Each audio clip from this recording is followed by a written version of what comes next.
अस्सलामुअलैकुम, मैं मोहम्मद अवैस आपसे मुखातिब हूँ। आज की इस वीडियो में रिव्यू करूँगा इन्फ्लेमेटिक्स टैबलेट का। तो इन्फ्लेमेटिक्स टैबलेट जो है इसके फ़वाइद क्या हैं, इसके नुकसानात क्या होते हैं, तरीका इस्तेमाल क्या है और किन किन तकालीफ में इसको यूज़ किया जाता है, ये सारी डिटेल इंशाल्लाह इस वीडियो में मैं आपको दूंगा। लेकिन उससे पहले आपसे गुजारिश है, अगर आप चैनल पर नए हैं वीडियो को लाइक कीजिएगा और चैनल को भी सब्सक्राइब कर लें। तो चलते हैं अपने टॉपिक की तरफ। तो ब्रांड नेम है इन्फ्लेमेटिक्स और ये एशियन कॉन्टिनेंटल फार्मा बना रही अच्छी अद्वियात बनाते हैं। कीमत की बात की जाए तो 276 रुपीज़ में 30 टैबलेट्स के पैक में अवेलेबल है।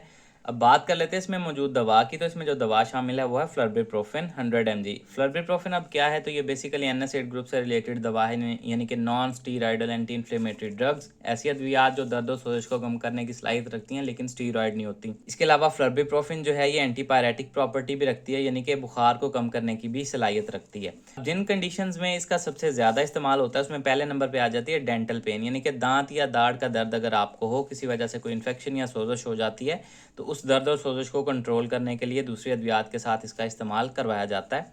इसके अलावा इसका इस्तेमाल ईयर पेन यानी कि कान के दर्द में भी किया जा सकता है। अगर कान में किसी किस्म की कोई इन्फेक्शन या सोजिश हो जाती है तो उसको कम करने के लिए भी इसका इस्तेमाल करवाया जाता है। इसके अलावा जॉइंट पेन्स यानी कि जोड़ों की दर्दें, उसकी वजूहात रूमेटॉइड आर्थराइटिस यानी कि गठिया का मर्ज हो सकता है, गाउट यानी कि यूरिक एसिड की ज़्यादती की वजह से जो जोड़ों में दर्दें होती हैं। इसके अलावा उम्र के साथ साथ जैसे जोड़ कमज़ोर होते हैं, ऑस्टियोआर्थराइटिस, जोड़ों में सोजिश और हड्डियाँ आपस में टकराना स्टार्ट हो जाती हैं, ख़ासतौर पर बुजुर्गों में घुटनों के जो जॉइंट है वो ज़्यादा मुतासर होते हैं, उनमें भी इसका इस्तेमाल करवाया जा सकता है जोड़ों की दर्द और सोजिश को कंट्रोल करने के लिए।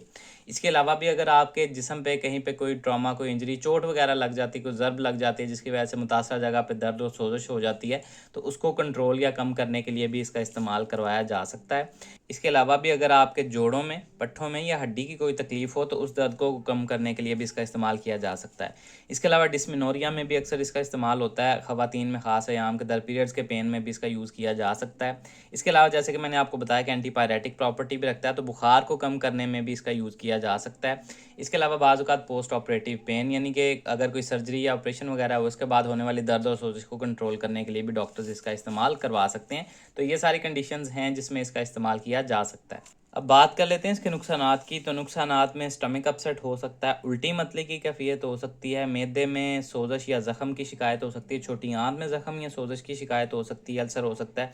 इसके अलावा आपको पेट में दर्द हो सकता है।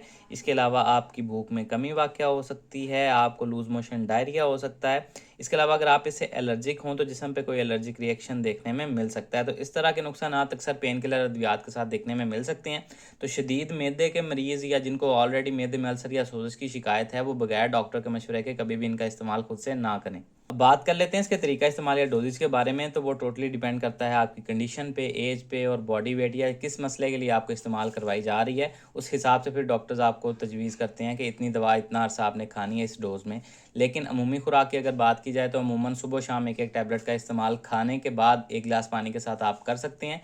वक्ती तौर पे एज एन एमरजेंसी अगर आप करना चाहें तो 1-2 दिन इसका इस्तेमाल आप खुद से भी कर सकते हैं। लेकिन अगर लॉन्ग टर्म इस्तेमाल इसका आप करते हैं तो आपको बहुत ज़्यादा साइड इफ़ेक्ट्स देखने में मिल सकते हैं, जो कि मैंने आपको बताए हैं। इसलिए बगैर डॉक्टर के मशवरे के कभी भी लॉन्ग टर्म इसका इस्तेमाल खुद से नहीं करना।